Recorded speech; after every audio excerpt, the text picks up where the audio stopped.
속은 어떻게 생겼나요? 궁금하니까 알려주세요. 귀여워.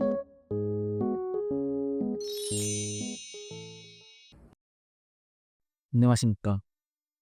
어린이들의 궁금증을 해결하기 위해 찾아왔습니다. 오늘의 주제는 변기 속은 어떻게 생겼나요? 이거네요. 초등학생들이 관심 있어 하는 게 이런 거구나. 충분히 궁금해할 만해요. 어쨌든 이거 레버를 누르면은 뭔가가 내 눈앞에서 사라진다는 거잖아. 저도 이제 어릴 때 변기를 좀 블랙홀처럼 생각했던 기억이 있거든요. 그래가지고 이제 눈앞에서 없애버리고 싶은 거 있으면 이제 막 거기다 집어넣고 그래. 여쭤볼 때가 있을까요? 저희 키스트에 물자원 순환 연구단이라고 있습니다. 변기도 어떻게 보면은 물이 이제 들락날락하는 그런 구조가 돼 있으니까 뭐 여기 연구자분께서 잘 알고 있지 않을까 한데 한번 저희가 찾아가서 답을 얻어보도록 하겠습니다. 갈까요? 네, 안녕하십니까. 오늘 참여해 주셔서 감사드립니다. 간단하게 자기소개 부탁드리겠습니다. 네, 안녕하세요. 저는 키스트 물자원수환연구단에서 재직하고 있는 정성필이라고 합니다. 반갑습니다. 이제 초등학생의 질문을 좀 받아왔어요. 뭐 보여드리겠습니다.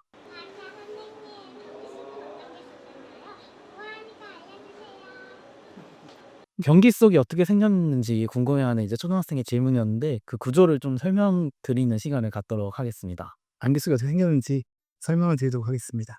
전 세계적으로 볼 수 있는 변기가 크게 두 가지가 있습니다. 왼쪽에 있는 것처럼 습식, 저희가 수세식 변기라고 하는 게 있고요. 오른쪽에 보면 건식이 있습니다. 건식 변기부터 먼저 설명을 드리면 보통 물이 좀 부족한 지역에서 또 나무 재질을 넣어서 섞어서 없앨 수 있거나 아니면 아주 깊은 구덩이를 파서 그냥 화장실 한번 쓰고 없애는 이런 형태의 그런 변기도 있고요. 일반적으로 아마 초등학생분이 궁금하게 하신 거는 이런 수식 변기일 텐데요. 제가 한번 물을 내려보면서 실제로 어떻게 하는지 보도록 하겠습니다.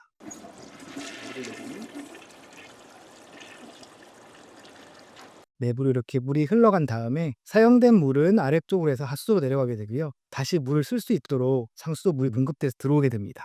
혹시 여기 이렇게 배수관이 이렇게 올라갔다가 이게 꺾여 있는 거는 어떤 이유 때문에 그런 건가요? 보통은 벌레들이 거꾸로 들어올 수 있기 때문에 공기층을 만들어주는 역할도 있고요. 그리고 한번 물이 빠질 때 사이펀의 기능을 가지고 자연스럽게 여기가 더 높아도 빠져들 수 있기 때문에 이런 구조를 가지고 있습니다. 사용된 물이 어디로 가는지를 한번 설명을 드려볼까 합니다. 변기에서 나온 물은 정화조를 거쳐서 하수처리장을 가는 경우도 있고요. 최근 도시에서는 정화조 없이 바로 하수처리장을 가는 경우도 있습니다. 근데 이때 변기물만 가는 게 아니라 손 씻은 물, 샤워한 물 등 집에 사용한 모든 물이 다 섞여서 하수도를 통해서 하수처리장을 가게 됩니다. 정화조에서 물을 트럭이 이제 올려서 가지고 가는. 정화조 아래에 가라앉은 부분을 그 부분만 정화조 트럭이 가져가는 거고요. 그 위에 있는 깨끗해진 가라앉고 남은 물을 하수도를 통해서 하수처리장으로 가게 됩니다. 이게 이제 그 길에서 흔히 볼 수 있는 초록색 그 트럭. 네, 네. 보면 운이 좋아진다는 그 맞아.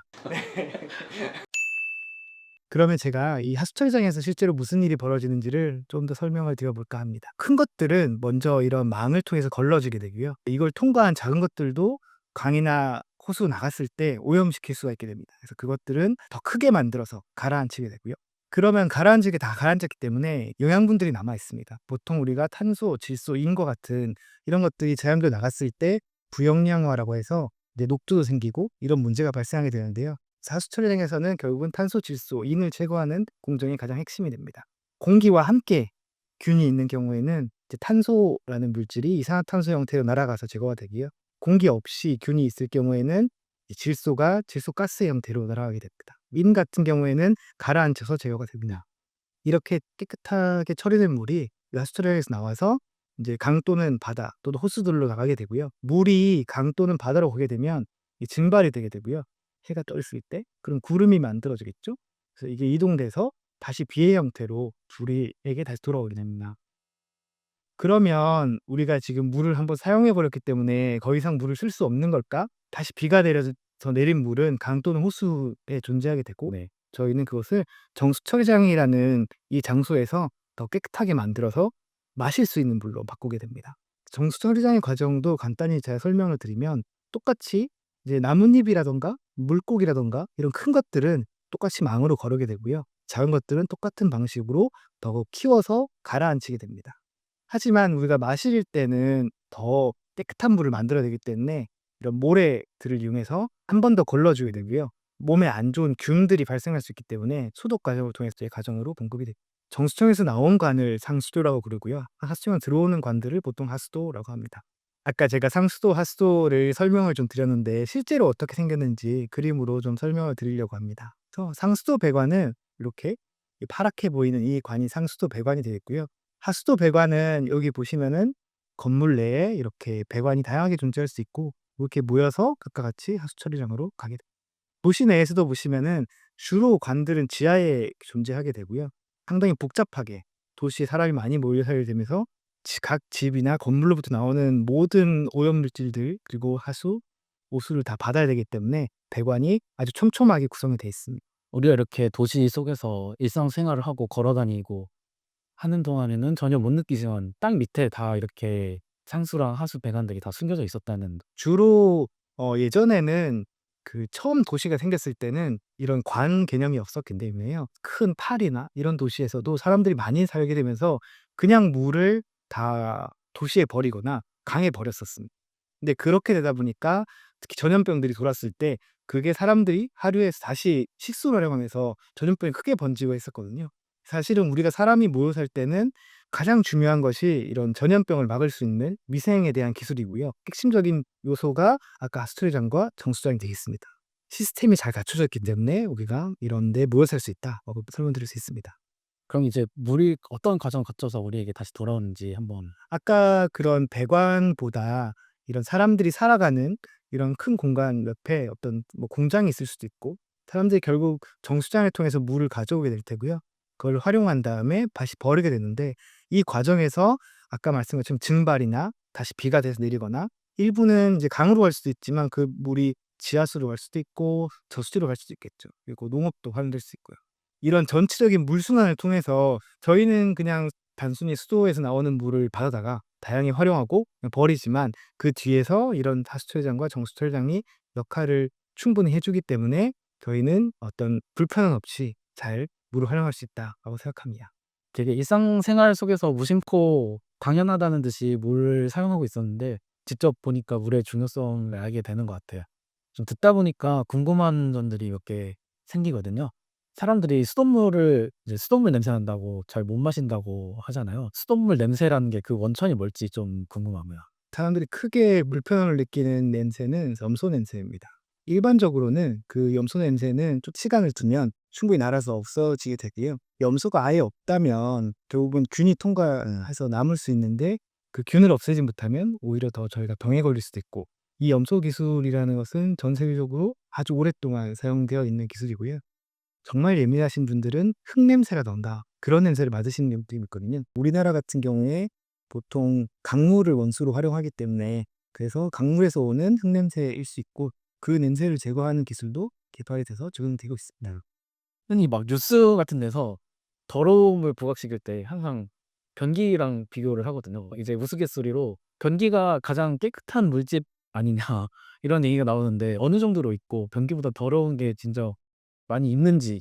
변기가 더러운 걸로 가장 흔하게 알려지는 게 핸드폰 같은 거죠. 맞아요. 네. 그래서 이제 보통 손이 많이 타고 굉장히 잘할 수 있는 조건이 되다 보니까 예전에 오히려 비슷하게 거꾸로 이제 공공시설에 있는 비데에 균이 있냐 없냐 이런 것도 비교한 영상이 있었는데 맞아요. 저 공중 화장실에 있는 비데 잘 안 쓰거든요. 그 결과에서 보면은 비데가 너무 깨끗하다. 네.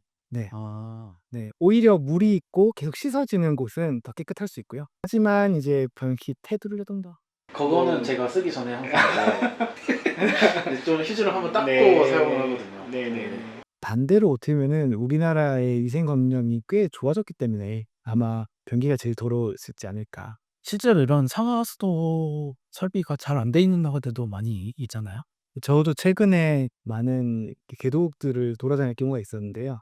물을 수돗물을 이용해도 소독이 없어서 배탈이 난다거나 여러 가지 뭐 피부병이 온다든가 다양한 경우가 실제로 위생 문제로 발생을 하고 있습니다. 아무래도 우리나라는 충분히 깨끗한 수돗물 시스템을 가지고 있고 사람들이 900만, 1000만이 사는 서울과 대도시에서도 결국은 전염병 없이 우리가 살아가고 있다는 거는 이런 상하수 시스템이 도움이 있기 때문이다 생각합니다.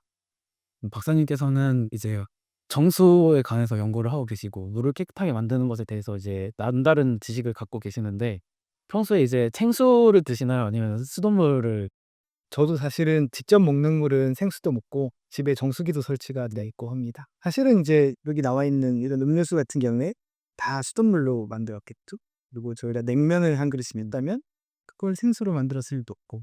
그래서 우리나라가 항상 물이 직접 마시는 게 적다고 많이 얘기하시는데 사실은 간접 음용이라고 해서 물을 물로 마시지 않고 요리해서 먹거나 이런 데서는 꽤 많은 물을 마시고 있습니다. 최근에 보면은 우리나라의 필터를 가져가서 해외에 설치해 쓰신다거나 아니면 해외 수돗물을 못 믿는다는 게 깔려 있으신 거죠. 이제 그리고 오히려 해외를 다녀보신 분들이 우리나라 물이 너무 좋다 이런 얘기들이 조금씩 나오고 있기 때문에 우리나라의 이런 상수 시스템은 다른 나라를 대비해서 매우 발달이 잘 되어 있고 괜찮다고 생각합니다. 전문가로서 수돗물 걸러주는 그 상품 있잖아요. 그 뭐지? 브리타? 네. 그건 어떻게 보시는지 궁금합니다. 브리타는 사실은 탄소기를 흡착제입니다. 이제 뭔가 입자를 걸러주는 건 아니고 안에 들어있는 냄새 아까 말씀 냄새 물질이나 아니면은 혹시 배관에서 나올 수 있는 금속 제가 살던 보스턴 같은 경우에는 배관이 너무 오래됐는데도 교체할 비용이 없기 때문에 그대로 쓰시거든요. 그런 배관이 떨어져 나오는 부분이 있을 수 있기 때문에 마실 때 불편하다 보니까 간이 정수기로 걸러서 쓰시는 경우가 있고요. 어느 정도 발달된 나라에서는 특별히 수도에서 문제될 물질들이 없기 때문에 우리가 정수기 쓰듯이 기분 따라 달려있다. 뭔가 마음이 좀 편하다. 생수 이렇게 사다 먹는 것처럼 그런 네. 느낌인 거고. 네, 오늘 좋은 말씀 감사드립니다. 초등학생 질문을 보고 사실 왔지만은 저의 궁금증도 해결할 수 있는 시간이었던 것 같습니다. 오늘 이제 우리 친구도 이렇게 같이 와서 들었는데 궁금증이 해결됐을지 궁금하네요. 오늘 좋은 시간 내주셔서 감사드립니다. 네, 감사합니다. 변기를 좀 다르게 보게 됐어요. 그냥 지나칠 수 없게 됐어요.